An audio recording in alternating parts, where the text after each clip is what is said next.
Good morning. My name's Joe Clark from Sutton Winston, client manager here. I say here, obviously I'm not at the office at the moment, working from home as so many of us have been over the last 6 to 7 months. But welcome to our third in our series of webinars, Evolution of the Workplace, entitled Embracing the Future. So today's focus is going to be around how office design and ergonomics can support new ways of working, as well as whether current employee contracts are fit for the future of business. So as I said, this is the third in our series of webinars. The first two were really insightful, and I definitely recommend taking a look at those if you did miss them. Episode 1, Operation Business as Usual, was a reflection on the changes that have occurred in the workplace over time, and especially in recent months. The challenges of implementing new technology and hybrid workspaces that integrate office and home working together, and also a warning from Hiscox about increases in cybercrime during the lockdown and what you can do to protect your business against those risks. Episode 2, Looking After Home Workers, offered insights into home working and its impact on employees' mental health, as well as managing performance whilst working remotely, and trying to achieve a balance between high levels of productivity and morale within the workforce as well. Definitely both worth a look if you missed them, and they're available on our website. So on to today's speakers. So joining us today, obviously myself, I'm a client manager at Sutton Winston, my colleague Joe Perry, who's our international manager. He'll be fielding some questions from our guests over the period of the session, and then we're going to facilitate a group conversation at the end of the session. And then a big thank you to our guest speakers today. Joining us from CCD Design and Ergonomics is David Watts. David has over 40 years experience creating services, spaces and products for businesses. As well as David, we've got Dan Soanes, who's Director at Sherrod's Employment Law Solicitors. Dan is an experienced and specialist employment law solicitor. He's represented clients at many employment tribunals around the UK and provides advice on a wide range of employment issues. So just before we start, a little bit of housekeeping.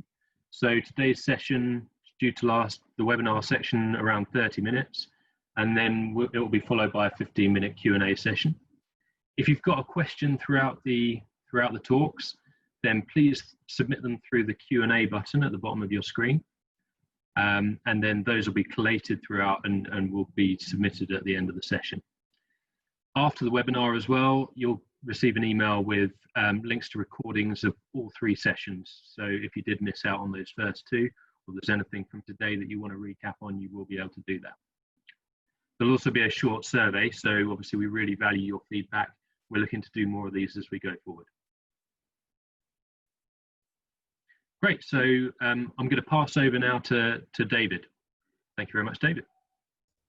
Okay, just very briefly, a quick introduction to CCD, and then we'll kind of get into the meat of it. So yeah, we're a design practice, and everything that we do is kind of based around understanding people, and that's where the ergonomics bit comes in.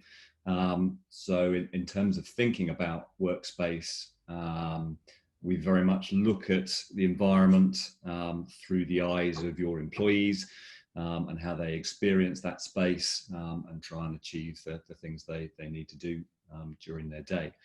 We're a multidisciplinary practice and we will work all around the world across a number of different kind of vertical sectors. Do you want to go on to the next slide and then we'll... Brilliant.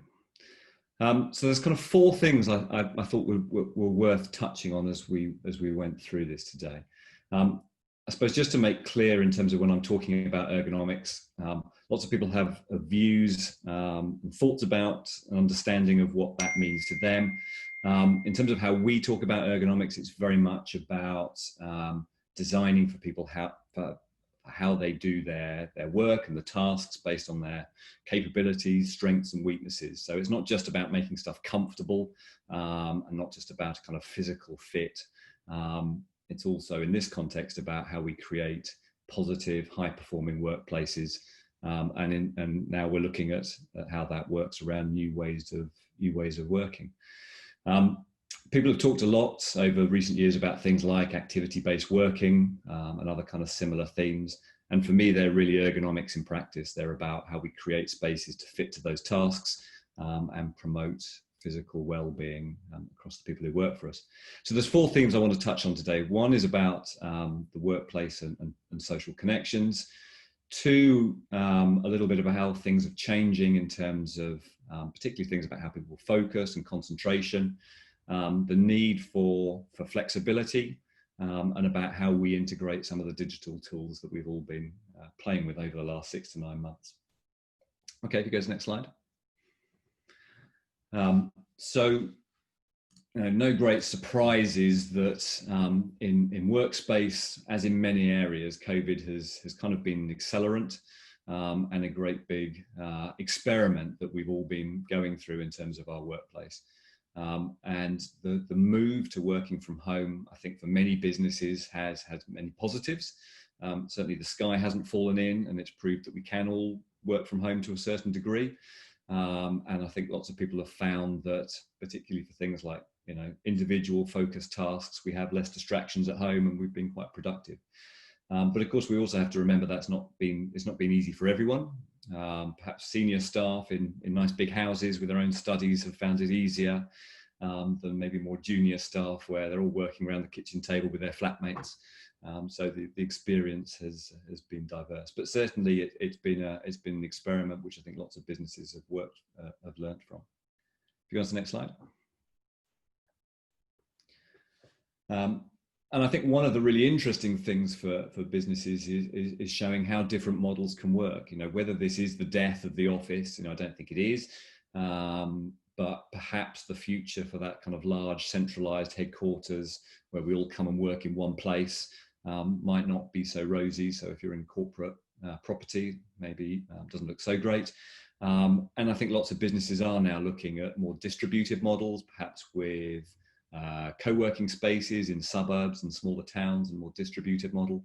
And my sense is lots of businesses are looking at returning to something that's much more of a hybrid model where home working continues and that we all get some of those benefits that we've had over less of a commute, more time with our families, and some of the positives that might come from that. Can you go to the next slide? I think the challenge in this conversation today is about how we look ahead. So I'm not really trying to dwell on the short term and think about kind of social distancing and all the different measures that we've got in place. And there have been people talking about solutions. So this image comes from some of you might have seen the Chinese development, I think in Docklands has put in all of these kind of self-contained pods that people can work from, and everything you need is in your pod. I'm not sure that's the answer for lots of businesses in the longer term. And as we think about the ergonomics of this, is that the kind of space that actually allows us to be effective across the range of different activities that we're doing at work, and actually have we got enough of that kind of physical well-being? Okay, so can we move on? So just that first point that I made in terms of the theme, I think in all of this that we've got to remember that often we come together for that social connection. And I think that's really important that we don't lose that when we think about businesses. And that connection is really important in terms of how it cements the culture of your organization. And I think lots of organizations, whilst there's been that kind of productivity benefit, have sensed maybe some fraying of those bonds over this period where we've all been meeting like this over Zoom and Teams, and getting people back together is important in terms of strengthening that culture and that performance. But clearly we've had some breaking of that kind of supervision model, as we've seen by the negative reaction when some businesses have tried to reimpose some sort of remote monitoring. So, and being out of sight, has challenged that, but actually has promoted trust in lots of organizations. Okay, can you move on? One of the really obvious things that we've had is communicating like this over Teams, Zoom, etc., more video conferencing. And I think there's a really interesting challenge in the workspace of what we need to do as we move back in. And a lot of that is continued once we're back into our workspace a bit more. for a long time, people have worn, you've seen kind of the growth of people wearing headphones in the office, which has been kind of to provide themselves with, to keep out the noise of others. Now we're using those headphones to make these calls. And, again, we're kind of insulating ourselves into these kind of acoustic environments with headphones on, shutting ourselves off. So again, kind of losing that some of those social bonds. So I think the acoustics question and the question about how we think about workspace when we're doing these kind of calls, whether it's webinars or calls with colleagues who are still at home, is a really interesting one. And I don't think we're going to see a return to cubicles. Many offices, particularly co-working spaces, have seen lots of investment in kind of phone booth kind of spaces, where people can go away and they can kind of seal themselves off so they're not disturbing anyone. So I think there really is a good question for workplaces to ask, to look at how this becomes a kind of an activity that is very commonplace in their workplace, and how it's going to happen without basically disrupting everyone else in the workspace. Okay, next slide.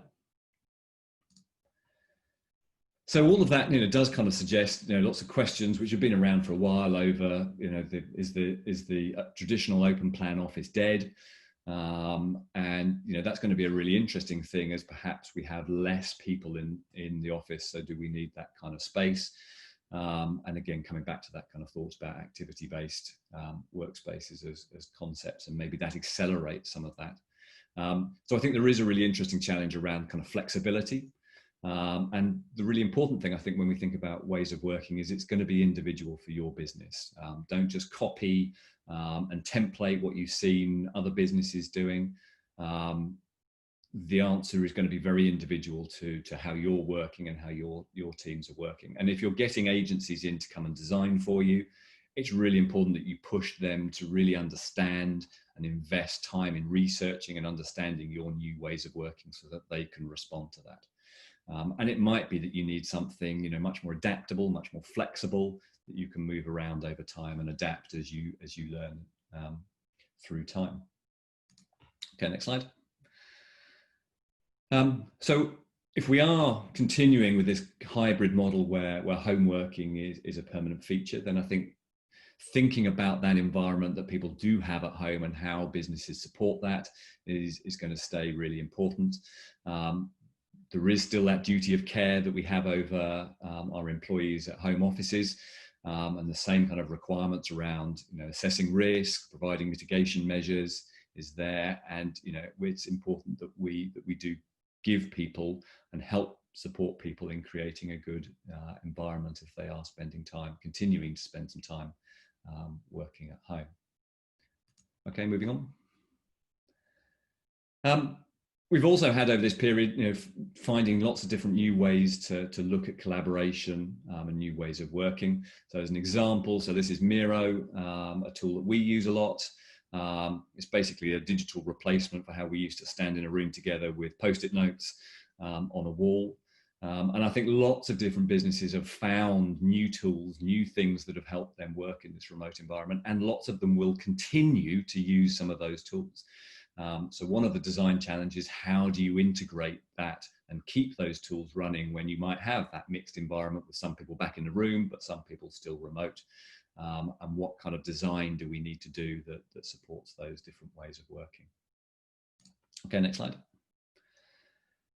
So the last kind of point is really about thinking through what kind of space do your people really want to work in now.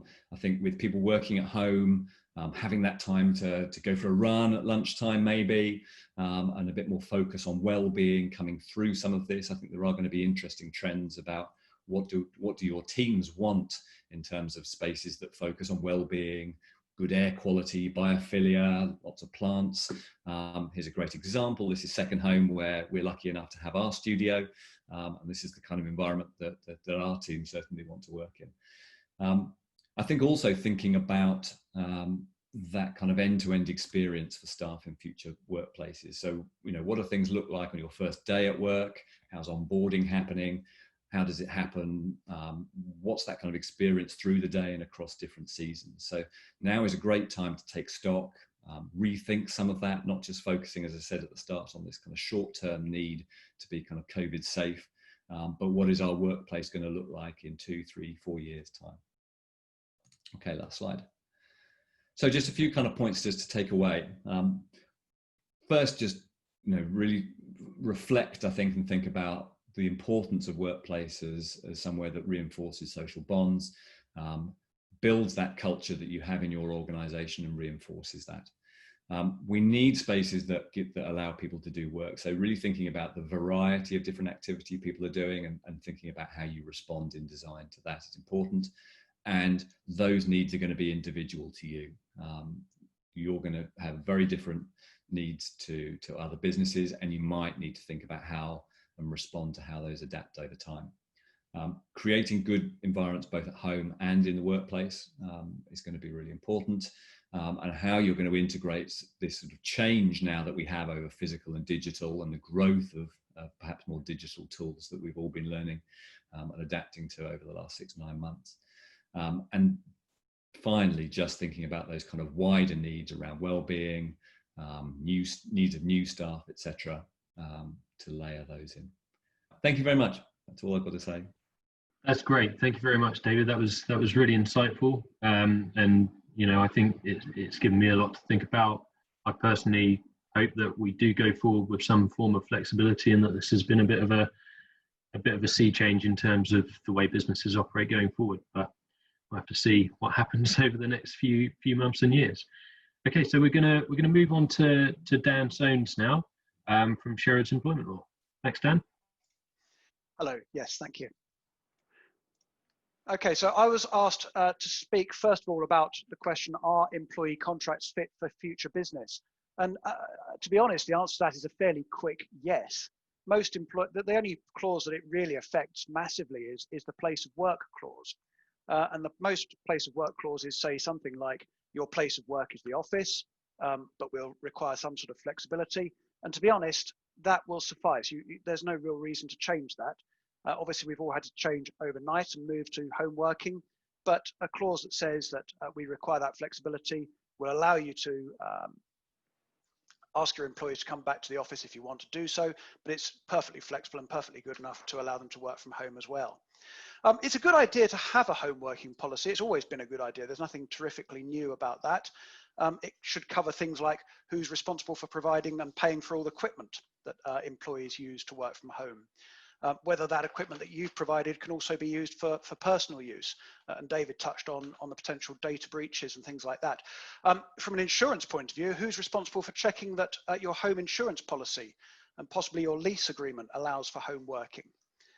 And also, who's going to carry out health and safety risk assessments?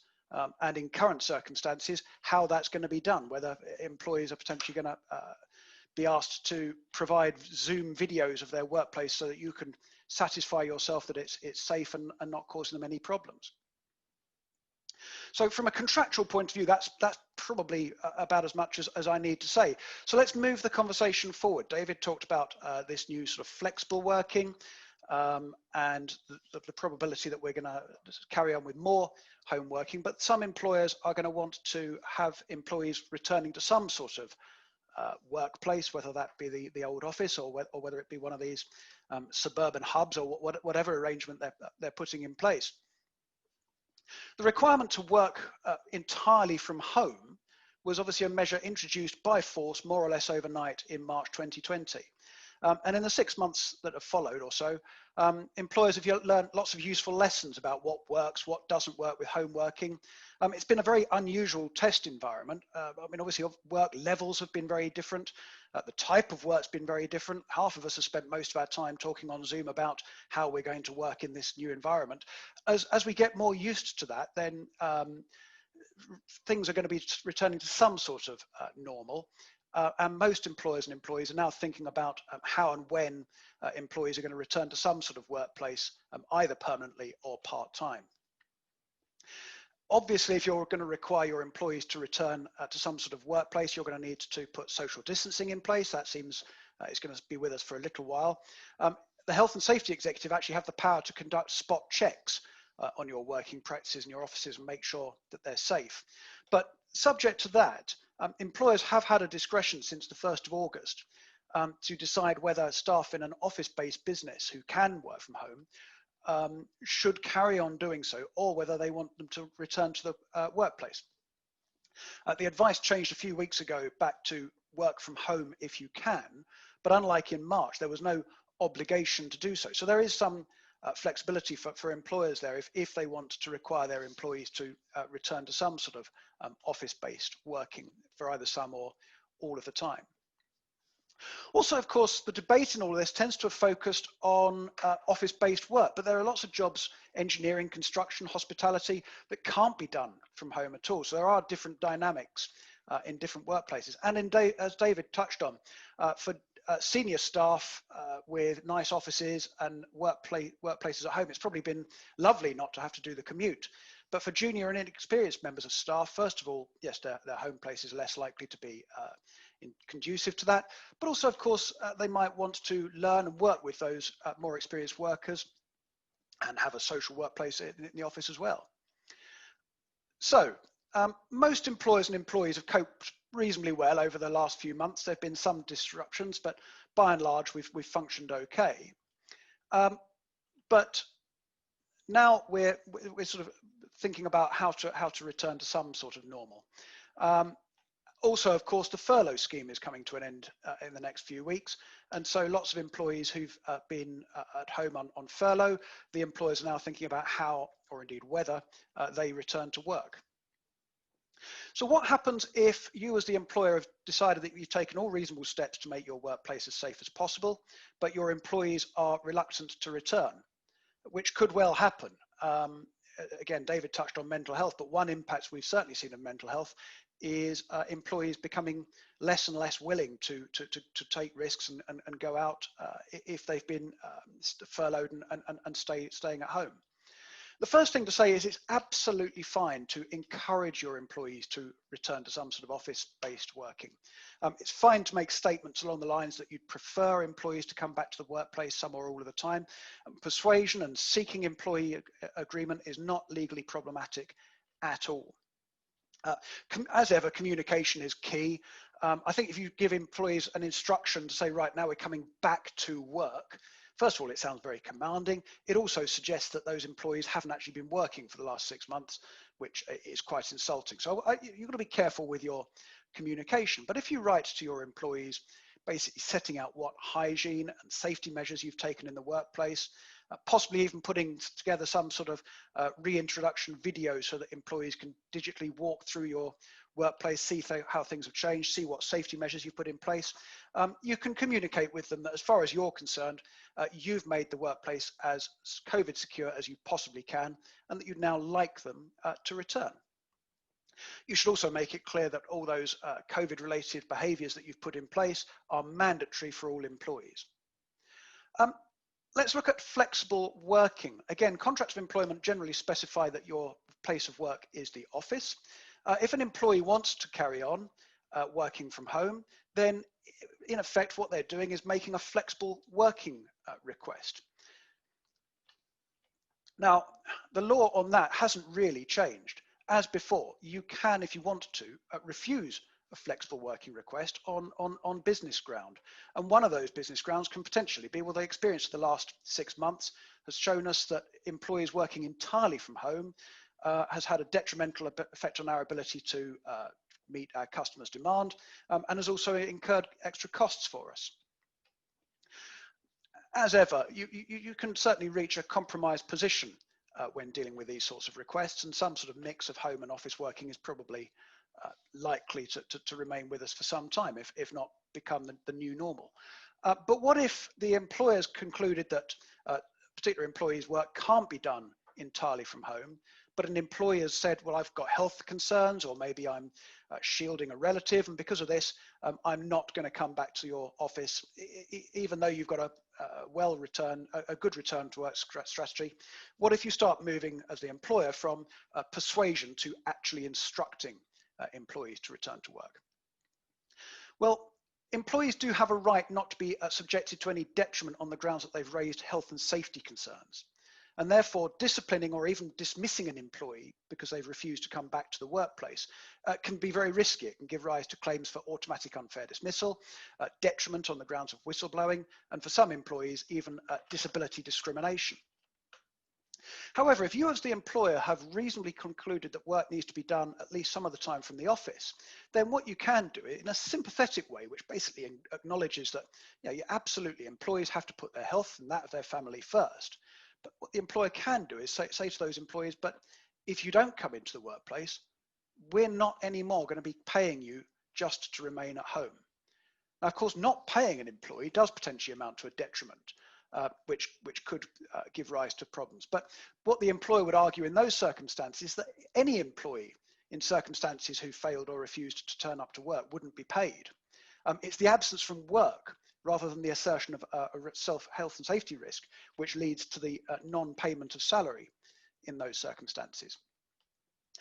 What about disabled employees? Well, yes, I mean, obviously you have to make reasonable adjustments to ensure that your disabled employees aren't unduly disadvantaged by your work policies and practices.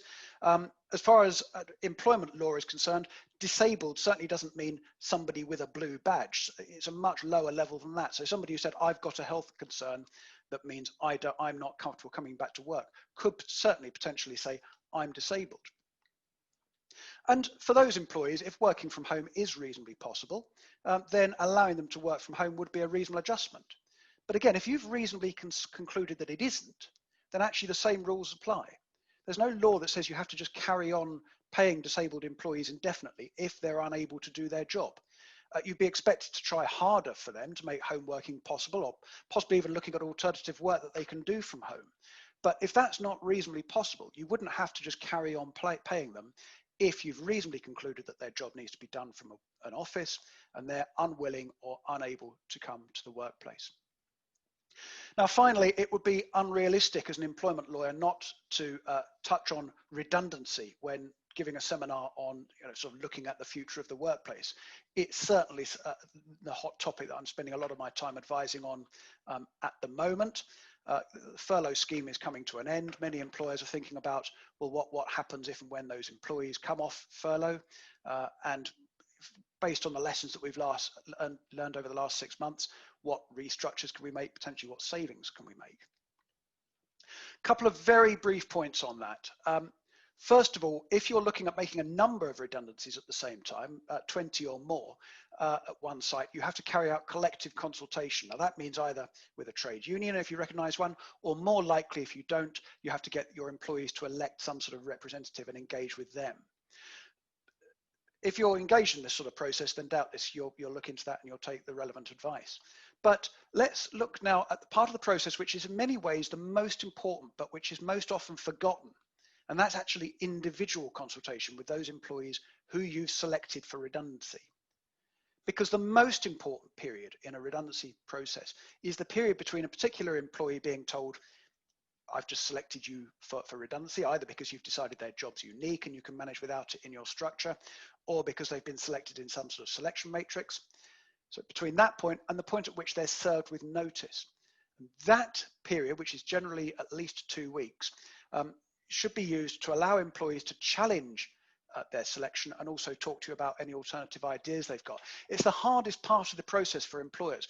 Generally, by the time you get to the point where you've decided, right, I think I can manage without that particular employee and I've selected them, employers generally want to move on really quickly. They just want to say, right, here's your notice, and now I want to talk to the rest of my team and reassure them that everything's okay and we're moving on.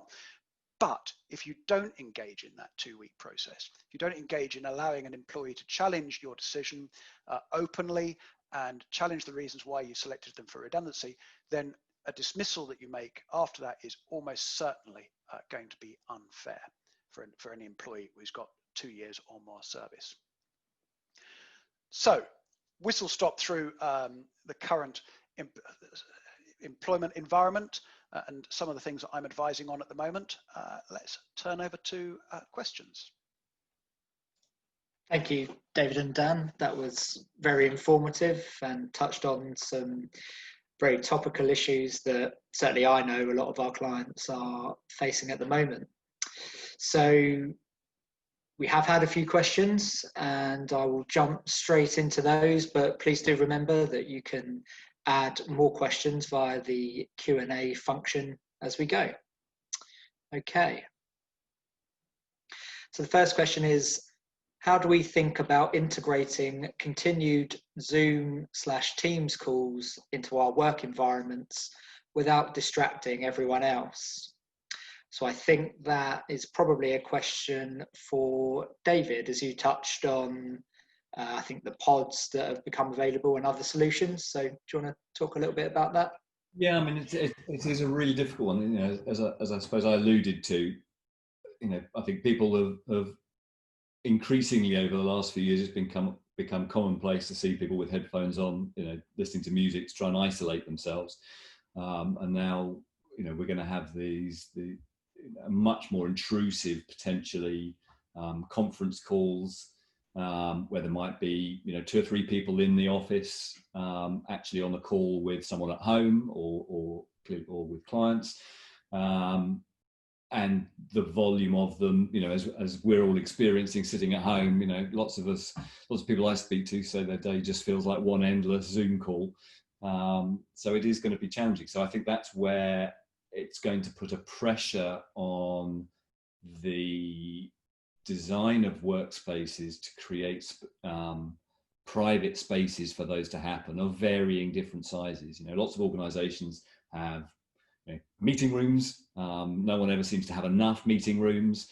So I think this is going to create a need for businesses to rethink that and to create other spaces within the workspace, whether they are kind of, I talked a little bit about phone boxes, which have become commonplace certainly in co-working spaces, and other kinds of environments where people can go in small groups, or alone to have more of these calls, because just sitting in an open plan office doing this is going to be pretty intrusive. We all know what it's like when you've got headphones on, people start shouting and, you know, not realizing what the volume of their voice. So it's going to be a lot more intrusive if we don't adapt to it. Sure, and I know from our own experience that, and I'm sure it's the same for many people, you only have so many meeting rooms, and with social distancing and the measures in place, you may only be able to have 2 people in a room at one time. Yep. So it creates a bit of a scheduling issue with how you involve the number of people that you need to. So yeah, certainly massively in the short term, but it, you know, assuming it stays, you know, let's hope social distancing kind of becomes a thing of the past at some point, sooner rather than later. Yes. Now, I imagine for lots of businesses, this way of working will persist. Sure. Okay, thank you. So next question, and I think it's probably one for Dan. We have an employee who is pregnant and who is reluctant to come back to the workplace. How do we deal with that? Okay. Yeah, certainly employees who are pregnant are in a much more protected situation. Generally, employees who are pregnant, what you're supposed to do is carry out a risk assessment and determine whether their job causes them or their work environment causes them risk. If you determine that it does, then you as the employer are obliged to make adjustments to that job, or if you can't make adjustments to that job that make it safe, then in those circumstances, you are obliged actually to keep them off work and pay them. That's not new. That's not some new COVID rule. That's always been the case. Certainly cabin crew on aircraft, because of the dangers of flying, have long had the situation where once they become pregnant, they have to be put onto ground duties or suspended altogether. But yes, in this COVID world, I think it would be perfectly reasonable for an employee to say, I'm not comfortable coming back to the workplace. And indeed, your own risk assessment, once they reach a certain point of in their pregnancy, you'd probably be well advised, actually, as the employer to say, I don't think that you should necessarily be coming back to the workplace, and putting arrangements for them to work from home if at all possible. Bearing in mind, as I say, that if your conclusion is that that's not possible, then those particular employees, you will just have to carry on paying. Great. Thank you, Dan. Okay, and so the next one should we update our risk assessments and health and safety policy if we make changes to the working environments? Well, I can begin by saying that I think both David and Dan touched on that throughout their presentations, and David really hit the nail on the head by saying, you know, employers still have their duty of care that exists whether staff are working from home or from the office, and that certainly doesn't disappear. So I think we would all agree that yes, those policies and risk assessments should be updated. I think what Dan mentioned about, you know, potential Zoom walkarounds of home offices is actually a new one for me, but a very good idea. I don't know if either of you had anything to add to that. No, not particularly. I mean, clearly, I don't think you'd be expected to rewire your employee's house if you're not responsible for the electrics in their house in the same way as you would be in the workplace. But yes, making sure that they've got some sort of safe environment to work in, a desk and a chair that's not going to damage their back. So I would imagine, David, you'd agree that there is some responsibility on an employer to ensure that that's the case. For those employees, again, those junior employees who don't have the benefit of their lovely home working offices, query whether they're going to have the space to put in that sort of equipment, even if you provide it. But I don't know, David, do you have any further short thoughts on that? Yeah, I mean, I think from my perspective, you know, I suppose it's in the question really, you know, it's about level of risk. And I think that will be the really interesting thing for organizations to look at the level of which the sort of home versus office working is occurring. So clearly if people are just, you know, some people will be, you know, maybe I'll go from 5 days in the office to 4 and 1 day at home. Some might, you know, go the other way around and they might be doing 4 at home. Clearly the risk around home working increases as you're working more at home. If you're just doing the 1 day a week, you know, maybe 2, I would probably argue that, you know, when you start looking at the risk around the different, say the desk and chair and the environment people have, the risk is going to be lower as a consequence. So it is really about assessing both the environment, but also in relation to the level of usage of that space. Sure. And I mean, staying on that theme, we've had a question that says that we touched on risk assessments of home working spaces, and given that we're still working from home temporarily, is there an actual requirement for a full risk assessment or a DSE assessment for those home working spaces? I'm assuming that's a legal requirement. So David, do you want to start, and perhaps Dan will have a view on that as well? Yes, Dan's probably better placed on the actual. My understanding is yes. I think there is a slightly grey question, Dan, jump in if I've got this wrong, over whether you're being required to work from home as opposed to choosing to work from home. I might be wrong about that. But I think, you know, as a kind of an overall perspective, I would say yes, the requirement to do some sort of self-risk assessment. I don't think organisations are expected to kind of, you know, troop off to their employees' homes and have a look at them. You know, there are lots of tools out there for kind of self-assessment.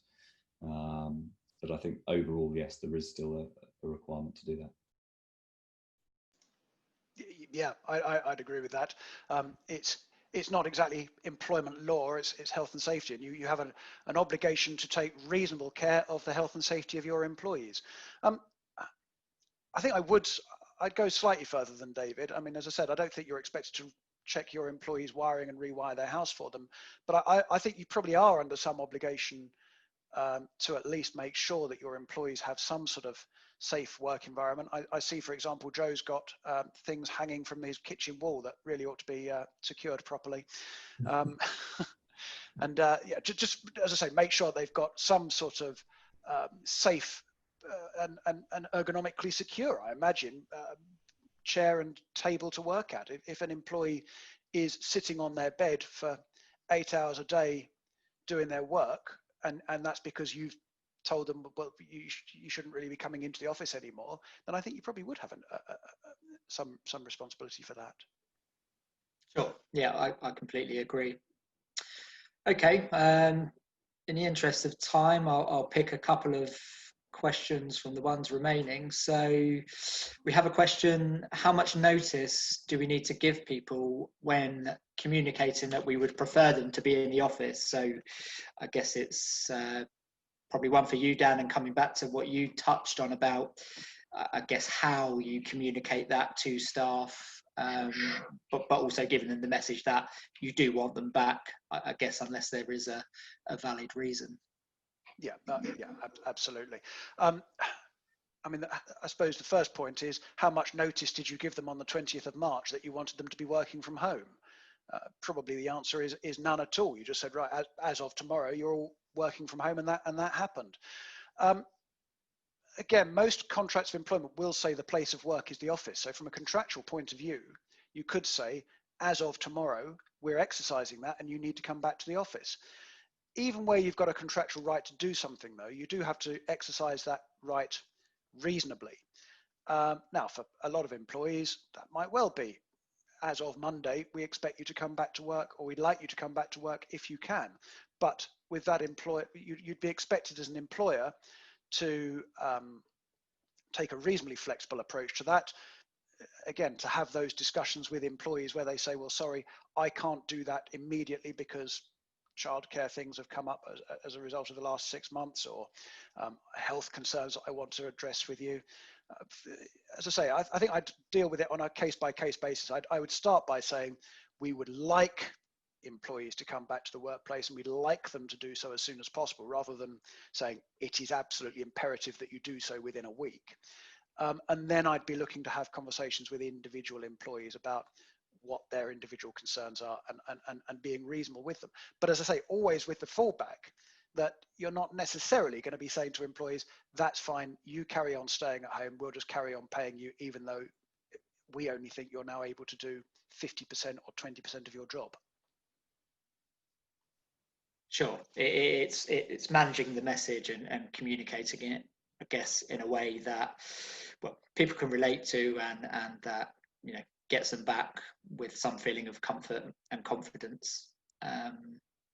Great. So I think this will be the last question. Are we obligated to provide desk, computer, etc. in the office and at home if we change contracts to working from home? So I think that's asking, would you have to give people dual equipment, if you like, so they might have a PC in the office and a laptop for working from home, if you're asking them to do both and work flexibly. I mean, I think my opinion would be that if these days, if someone has a laptop, you can transport that between home and the office with docking stations and things like that. But David, I guess you're seeing quite a lot of that, and the connectivity side. Yeah, I mean, basically, you need to give people the tools to do their jobs. So if there's the organisation has decided that that's how you want to work in the future, and that is viable, you need to give them the tools to do that now. And that might be, a laptop that's more flexible, but certainly, my studio, I've got designers, so I've had to, make sure they've got good screens at home, and they can't do all of their jobs on laptops. So you've got to give them the tools to do their job. I don't know that I would go so far as to say obligated in terms of kind of workstations. Again, for me, this has always been kind of risk assessment based, and I think there's a myth for me that there's a kind of a one size fits all of quality of provision. I think it's got to be risk assessed based. It's not unreasonable, I don't think, to work from your kitchen table for a day a week, but if you're there 4 or 5 days a week, then that's probably ergonomically is not a particularly great piece of furniture to be working from. Sure.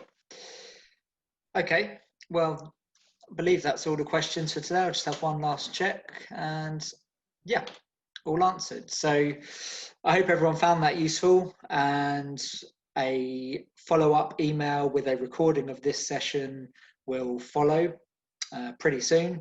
That will also have David and Dan's contact details on there should you want to follow up with them on anything discussed today. Please feel free to share those recordings with anyone that might find them useful. And we do hope this is our first series of webinars, and there will be others to follow. Please, any feedback that you have, please share that with us. So thank you, David. Thank you, Dan. And we'll see you all soon. Thank you.